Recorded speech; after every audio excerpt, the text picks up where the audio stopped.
Welcome to Midnight Circle, from your friends at House of Whimsical Terror, a chat about curious topics. And this week's topic is legends and cursed locations.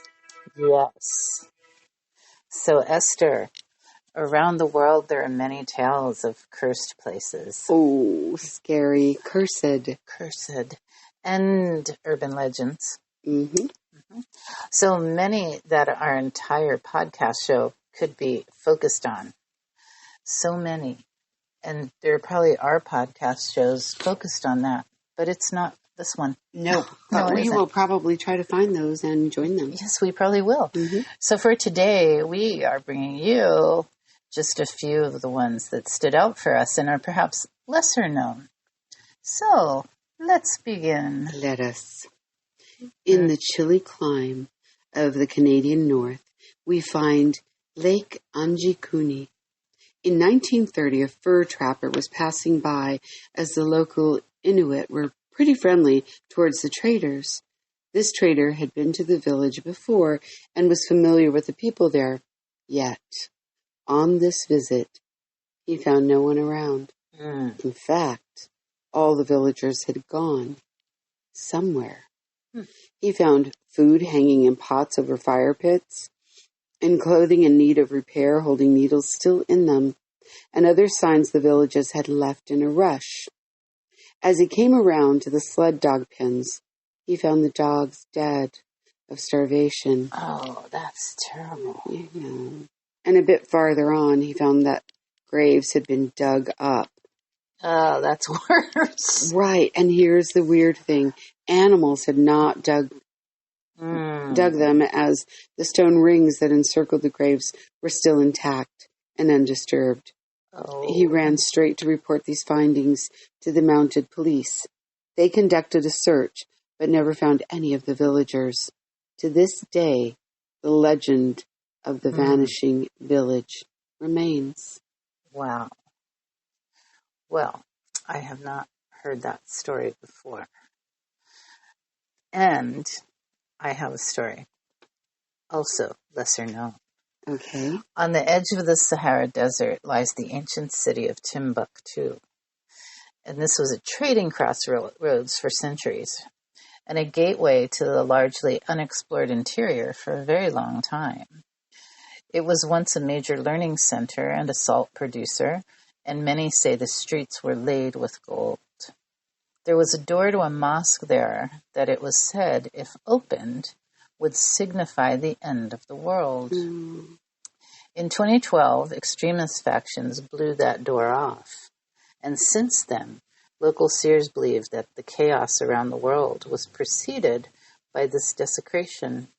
The seers also say that the city has been cursed since the time of the salt trade. And perhaps they're right. Perhaps.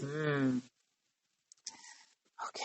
You know, Mary, it's hard to believe, but there is said to be one of the 7 gateways to hell in... Oh. Guess it. Oh, I have a location, but we're going to go with, I don't know. I wonder what that location was that was in Mary's head. That's exactly right. Well, this location would not have been in your head because I've never heard of it, and I know you haven't either. No. It is Stull, Kansas. Claire. Stull. Okay. It's an unincorporated town near the capital of the state. Incidentally, the telephone prefixes for that location were once said to begin with 666. Whoa. Amidst the bucolic scenery, there lies a cemetery with a tale to tell. It is said that this place is where the devil appears 2 times a year. It is said one appearance is in Stull and the other simultaneously happens on a desolate plain in India every Halloween. So random, isn't it? Yes. Desolate plain in India. And Stull, Kansas. Both. Yes. So the devil gathers all those who died a violent death, and they dance about during the witching hour.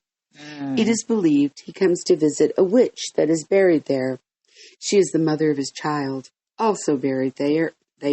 There, already it's begun. It's like, is that a Kansas accent? I don't know, I don't know what accent it was, but it sure just took over my brain for a minute. Right. Could be the spider bite on my foot. It could. Yeah, I got a spider bite on my foot. Yeah, if you turn into a spider woman, oh wow, that would be magical, wouldn't it? Yes. Yeah, it would. Okay, well, it hasn't happened yet. No, so. it also seems kind of creepy, so I hope it doesn't happen. Oh, all right, we're going back to Stull. the witch is buried there, the mother of the devil's child, and also the child was buried there when he was just a boy, and this lad walks the cemetery at night. Stories of disembodied voices being grabbed and memory loss are passed down by generation in Stull, so they say. It is also said that the devil has been appearing since the 1850s, and the old name of the town is Skull. But it was changed to hide the history of black magic. The story goes on that a stable hand stabbed the mayor to death in 1850 at the cemetery's old barn. Years later, the barn was turned into a church, and the church burned down, but the remains were rebuilt. It is also said that the wooden cross in the church will at times be found hanging upside down. But in 2002, the old stone church was mysteriously demolished. Though the property owner said he did not call for demolition, the wall of the church fell, and then the church collapsed. Wow. So, how random.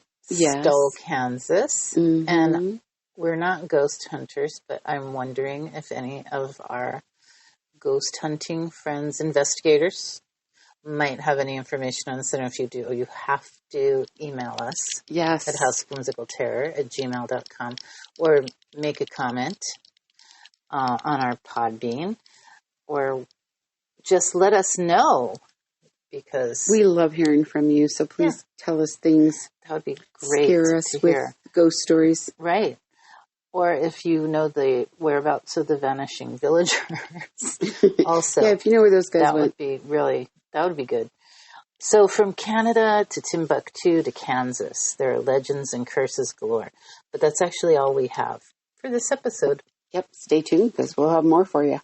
Yes, so until next time, thanks for joining us.